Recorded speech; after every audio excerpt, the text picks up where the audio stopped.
चारों दुल्हा की आरती उतारू रे सखी, चित चोरवा के आरती उतारू, चित चोरवा के आरती उतारू हे सखी। कितना प्यारा भाव रहा, भगवान को चोर कह के पुकारेंगे। माथे मढ़ी मौरिया कुंडल सोहे कनवा, कर कर कजरारे जुलमी नयनवा, भरी भरी नैना निहारू हे सखी। ए जी पता नहीं ऐसा अवसर कब आवे, परसों तो कथा विश्राम हो जाएगी ना, ये अवसर तो 1 वर्ष के बाद आएगा। आज तो ब्रजेश जी पुकार रहे थे कि अगली बार 2 बार कथा है ना, एक गोविंदपुर के और गंगेश्वर महादेव में कार्तिक के महीने में, और गंगा जी के पावन तट पर लहराती हुई गंगा, सुंदर कथा भागवत भगवान की। और दूसरा इस टीवी कॉलोनी में 11 दिवस की शिव महापुराण की पावन चर्चा। भाग्य तो भाग्य बिल्कुल खुले हुए, मन लुकवावे की जरूरत नहीं है। अच्छा, चित चोरवा के आरती उतारो रे सखी, भरी भरी नैना निहारो रे सखी।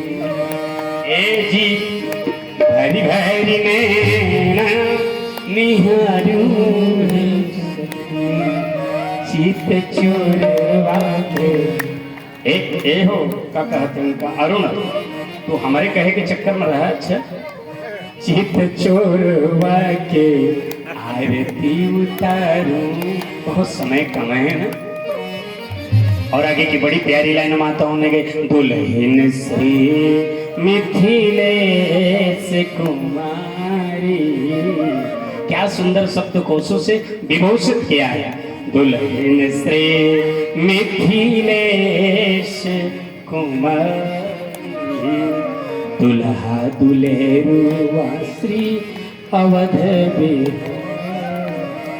अरे तन मन धन नेव छवरे सखी, ए जी तन मन धन नेव छवरे सखी, चित चोरऊ के आरती उतारो रे सखी, चित चोरवा के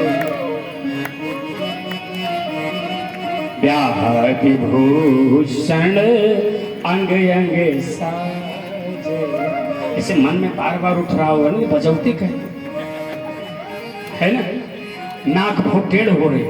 ब्याह विभूषण अंग अंग साजे, मणिमंडप मंगल में राजे, ऐसी छवि हृदय में पधराऊं रे सखी। एरी ऐसी छवि हृदय में पधराऊं रे सखी, चित चोरऊ के आरती उतारूं रे, चित चोरवा के आरती उतारूं।